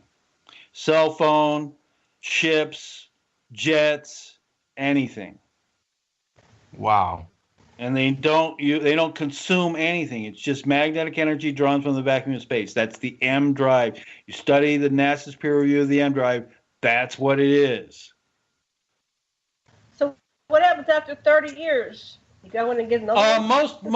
The reason you can only warrant it solid state electronics for 30 years is they deteriorate after that, and then they have to be replaced. Because most solid state electronics, they aren't warranted for any more than 30 years. Because they start to deteriorate at that time, but most people will replace things every 5 years. There's no reason to really, you'll keep changing out the technology because it's so cheap. You keep changing out, going for the latest model, every 5 years, but they will last 30 years. You can warrant them. And it's our last minute. What do you want to say to wrap up the show for today? For the music, it's going to come on. Go ahead. Last minute. Last seconds. We're out of time. We'll do this again, Dan. That was fun. We'll do part 2, 3, 4, 5. Thank you, Dan. Thanks. Thank you. Thank you, Thomas. Thank you, just aloha.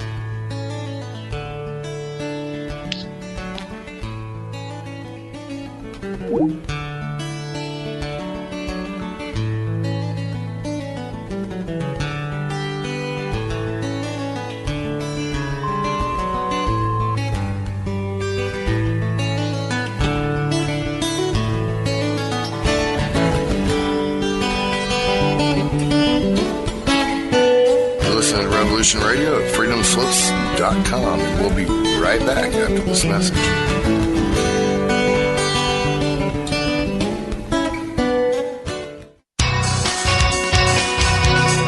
Thank you for listening to Revolution Radio at freedomslips.com. Any commercial advertising you may hear in this program is of the sole discretion and benefit of the host of whose program you are listening to. Revolution Radio does not endorse any commercial products, nor does it accept monetary compensation for on-air advertising of commercial products, nor will it ever. We are and shall remain 100% listener supported. Any product advertising on this program are considered used at buyer risk, and Revolution Radio shall not be held liable for any claims or damages received from any product advertised within this program. Revolution Radio, where information never sleeps.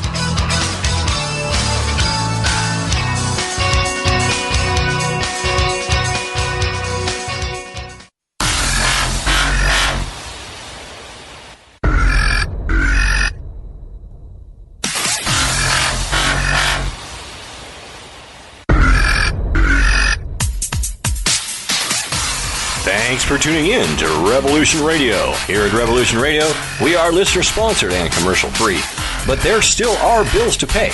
In order to raise some needed funds to cover the cost, our station is offering a silver special. In the continental United States for a $60 donation, or in Alaska, Hawaii, or Canada for a $70 donation, we will send you an uncirculated 2018 1-ounce pure silver Eagle. The $70 donation, the extra 10 is to cover shipping, by the way, outside of the continental United States. When making the donation, you must put Silver Eagle promo in the notes on the donation. And thank you for tuning in to Revolution Radio at revolution.radio and freedomslips.com. Without you, there is no us. Revolution Radio, where information never sleeps.